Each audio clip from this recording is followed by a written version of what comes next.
Vaibhav Suryavanshi cricket prodigy कहिए इनको या फिर बॉलर्स के लिए एक बुरा सपना। एक्सपेक्टेशन ही यही होती है भाई से कि भाई आएगा, मारेगा और बॉलर्स का भूत बना देगा।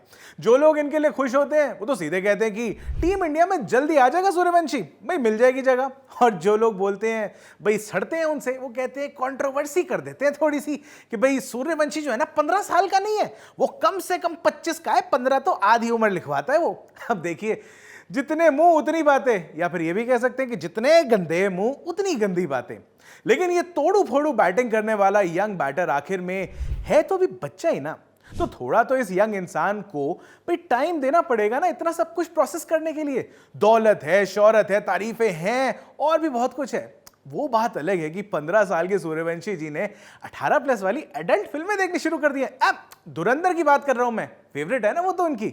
लेकिन बात वही है, क्या 15 साल के वैभव सूर्यवंशी को टीम इंडिया में जगह मिलनी चाहिए या नहीं मिलनी चाहिए? मेरा पर्सनल ओपिनियन, अभी रुक सकते हैं थोड़ा, है? नहीं, गाली मत देना ना, वीडियो छोड़ के भागना, मैं सच बता रहा हूं यार, बात तो सुन लो पूरी मेरी, है? कतई इंटॉलरेंट हो रखे होते हो। रीजन नंबर 1, भाई टीम इंडिया में जगह कहां है? सूर्यवंशी जी जो बैटिंग करते हैं वो करते हैं ओपनिंग पोजीशंस पे, यानी कि नंबर 1 या नंबर 2 पर। अब अगर टीम इंडिया में देखते हो तो वहां आपको मिलते हैं अभिषेक शर्मा और संजू सैमसन। और ये मुझे बताने की जरूरत नहीं है कि अगर टीम इंडिया के हेड कोच गौतम गंभीर को कोई पसंद आ जाता है तो वो उस प्लेयर को इतनी आसानी से जाने नहीं देते, ना ही उससे मुंह मोड़ते हैं। भाई उसको मौके पे मौका दिया जाता है, चाहे परफॉर्मेंस आए या ना आए। संजू सैमसन को अगर हम बात करते हैं तो उनकी लीन पीरियड जब उनका आया था तो भले ही पोजीशन ऊपर नीचे करनी पड़ी थी, लेकिन खिलाया था, टीम से ड्रॉप नहीं किया था। भाई संजू सैमसन के पिताजी भी तो इसी बात के लिए कोच गौतम गंभीर को खूब थैंक यू करते हैं, चाहे केरला क्रिकेट एसोसिएशन से थोड़ी सी खटपट भी हो गई थी इस बीच में। लेकिन अभिषेक शर्मा की अगर बात करते हैं तो उनका एग्जाम्पल तो रिसेंटली आपने T20 वर्ल्ड कप के दौरान देख ही लिया होगा। भाई फॉर्म खराब थी, लगातार 3 डक्स भी आ गए थे और जिम्बाब्वे के खिलाफ फाइनली जब 50 आई तो लोगों को लगा भाई फॉर्म वापस आई। इतनी आसानी से नहीं, लोगों ने उस पर भी ट्रोल कर दिया कि जिम्बाब्वे ही तो थी, इसके आगे 50 बना के क्या फायदा होगा। भाई बुरे हाल कर दिए थे लोगों ने, ट्रोल कर करके पागल कर दिया था भाई को। और बाहर मतलब इतनी ऐसी तैसी कर दी थी कि मतलब क्या ही बोले इसके लिए। और सिर्फ यहीं तक नहीं, फाइनल में फाइनली जाके जब भाई ने 21 बॉलों में 52 रन बना दिए थे, तब थोड़ी चैन की सांस ली थी अभिषेक शर्मा ने। लेकिन ट्रोलिंग तो आप जानते ही हो, इंटरनेट पर हर मीम जो है वो उन्हीं की शक्ल का और बाकी खिल्ली उड़ती रहती है। 1-2 गालियां नहीं, 1-2 करोड़ गालियां पड़ती हैं। सिर्फ यहां तक नहीं रुकती है, जब किसी बैटर को ट्रोल किया जाता है इंडियन टीम के अंदर, उनके कोच या मेंटोर तक भी पहुंच जाते हैं। Case in point Yuvraj Singh, आप देख लो, शर्मा जी के मेंटोर थे, खराब फॉर्म शर्मा जी की थी लेकिन टारगेट हो गई युवराज सिंह। तो कहने का मतलब यह है कि ओपनिंग का स्पॉट खाली है नहीं, और वैभव का प्लेइंग स्टाइल जो है वो आओ और मारो, पावर प्ले के ओवर्स 1 to 6 तक जो होता है वो बेस्ट सूटेड है उसके लिए। तो नीचे खिलाने का तो मतलब ही नहीं बनता सूर्यवंशी को। ऊपर से आप सोचो कि इस ओपनिंग की लाइन में कौन कौन लगा हुआ है ऑलरेडी।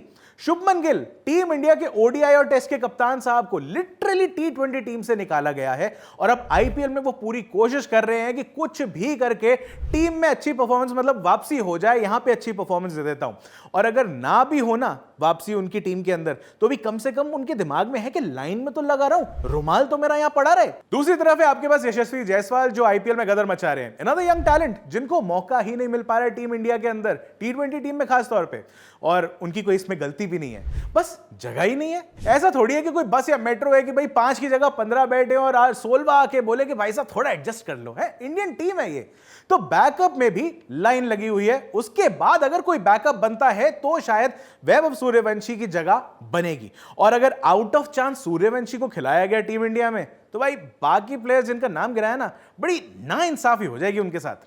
रीजन नंबर 2, भाई मास्टर स्ट्रोक बोल के जल्दबाजी तो नहीं हो जाएगी ना टीम में लेना सूर्यवंशी को। मैं बिल्कुल भी ये नहीं कह रहा हूं कि सूर्यवंशी खराब बैटर है, भाई धुएं निकाल रखे भाई ने मार मार के। He makes it a point कि आईपीएल में जो भी प्राइम बॉलर हो ऑपोजिशन टीम का, उसको तो तोड़ना ही है। मतलब सब लोग बात कर रहे हैं कि वैभव की बैट स्पीड कमाल है, टेक्निक ये है, छक्का कहीं भी मार सकता है, पुल का हो, कवर्स पे ऊपर से हो, डीप फाइन लेग से लेकर थर्ड मैन तक, लॉन्ग ऑन लॉन्ग ऑफ को तो इज्जत ही नहीं देता, ये आदमी कुछ समझता ही नहीं है। लेकिन क्या सूर्यवंशी के पास रुककर खेलने वाला, ठहराव से खेलने वाला गेम है क्या? क्योंकि हर बार high scoring batting friendly pitches टी20 क्रिकेट में नहीं मिलती है, ना ही इस तरीके की क्रिकेट खेली जाती है। कभी कभी बॉल स्टिक भी करता है पिच पे, और कभी कभी सेना कंट्रीज में शू बाउंसर की तरह चिन म्यूजिक सुनाती हुई बॉलें भी निकलती हैं। कई बार बैटिंग कोलैप्स भी हो जाता है, और अगर ऐसे में कोई शीट एंकर इनिंग्स नहीं खेलता है या किसी को नहीं खेलनी आती है तो दिक्कत हो सकती है। वैभव को अभी फिलहाल ये स्किल्स सीखने होंगे, और अगर स्किल्स हैं तो डिस्प्ले करने होंगे। वैभव तब तक कंप्लीट बैटर नहीं कहलाए जा सकते जब तक वो सिंगल डबल्स वाली अपनी इस गेम में पकड़ ना हासिल कर ले। और अभी तक तो जो बड़ी परफॉर्मेंस है वैभव की इंटरनेशनल क्रिकेट में भी, वो यूथ क्रिकेट में ज्यादा आई हैं। फॉर एग्जाम्पल, आप अगर कहोगे कि अंडर 19 वर्ल्ड कप में तो वैभव ने इंग्लैंड के सामने 80 बॉलों में 175 रन ठोक दिए थे, लेकिन यह स्कोर उनका जिम्बाब्वे की डेड पिचेस पे ही आया था, हरारे क्रिकेट क्लब के मैदान में। और हां, आया उसी मार तोड़कर खेलने वाले स्टाइल से था। क्या होगा जब सूर्यवंशी को सीनियर बॉलिंग यूनिट्स फेस करने पड़ेंगे, वो भी सेना कंट्रीज में डिफिकल्ट बैटिंग कंडीशंस में? पहले यह टेस्ट किया जाना चाहिए। यह बात तो पक्की है कि वो इंडियन बैटिंग फ्रेंडली पिचेस पर वर्ल्ड क्लास बॉलर्स का भरता बनाए जा रहे हैं, इसमें डाउट ही नहीं है ना। 2025 और 26 के जो आईपीएल सीजन हैं, उसमें भी अभी तक खेले गए मैचेस में भाई ने 13 मैचेस में 498 रन बना दिए हैं, वो भी 38 के एवरेज और 220 के स्ट्राइक रेट से। एक शतक भी है, 3 50s भी हैं। तो इसका मतलब यह है कि यह प्लेयर जो है बड़ी क्रिकेट के लिए बना है फॉर श्योर। पर क्या मेन टीम इंडिया से पहले इंडिया ए टीम में शामिल करके वर्ल्ड टूर नहीं करवाने चाहिए? क्योंकि हमारी जनता इतनी ब्रूटल है क्रिटिसाइज करने में कि मान लो मेन टीम इंडिया में वैभव सूर्यवंशी की जगह बन जाए, और उसके बाद कोई अगर बैड फेज आ जाए तो वो भूल जाएंगे ये सामने के बच्चा एक है जो 15 साल का है, या मान लो बाद तक 16 का हो जाए, और उसको इतना सुनाएंगे, इतनी गालियां देंगे कि रुकेंगे ही नहीं। और वो बंदे का प्रेशर जो है भाई, कितना प्रेशर झेलेगा वो, उसकी फॉर्म खा जाएगा वो pressure. In fact as per ESPN Cricinfo youth test में सूर्यवंशी ने 6 टेस्ट की 10 इनिंग्स में 331 रन ही बनाए हैं, और 33.1 का एवरेज है। 136 का स्ट्राइक रेट है इसके अंदर भी, यानी कि मैं आपको जो पहले बता रहा था सिंगल डबल्स वाली गेम, 136 का स्ट्राइक रेट यही दर्शाता है कि भाई ने अपनी गेम बिल्कुल चेंज नहीं करी है, और वो सिंगल डबल वाला गेम टेस्ट में भी खेलने की कोशिश नहीं कर रहा है। माई वे और हाईवे वाला अप्रोच है। कहने का मतलब यह है कि 8 टूर्स में पहले अगर सूर्यवंशी को इंक्लूड कर लें तो उनकी मेंटल कंडीशनिंग भी ऐसे बड़े टूर्स करने से साइड बाय साइड होती रहेगी। 8 टूर्स करना बेहतर होगा बनिस्बत की सीनियर टीम में डायरेक्टली डाल देना। टेम्परामेंट भी डेवलप होगा, गेम भी सिर्फ हिटिंग्स की बजाय सिंगल डबल्स वाला वो जो डिपेंडेबल गेम जिसे हम कहते हैं वो भी डेवलप होगा, और भाई की लॉन्जेविटी भी बढ़ेगी, करियर बेहतर होगा। वरना ऐसे कई अच्छे टैलेंट्स की कमजोरी भी अगर सामने वाली टीम्स को मिल जाती है ना, तो वो करियर खत्म करके ही मानते हैं, उससे पहले छोड़ते नहीं है। आपको अगर एग्जाम्पल देना है तो आप विराट कोहली को देख सकते हो, वो तो एस्टैब्लिश प्लेयर है। आउटसाइड ऑफ की बॉल को छेड़ने वाली एक गलती लोगों ने जैसी ही पकड़ी, भाई छोड़ा नहीं उन्होंने विराट कोहली तो बाकियों की क्या ही बिसात है।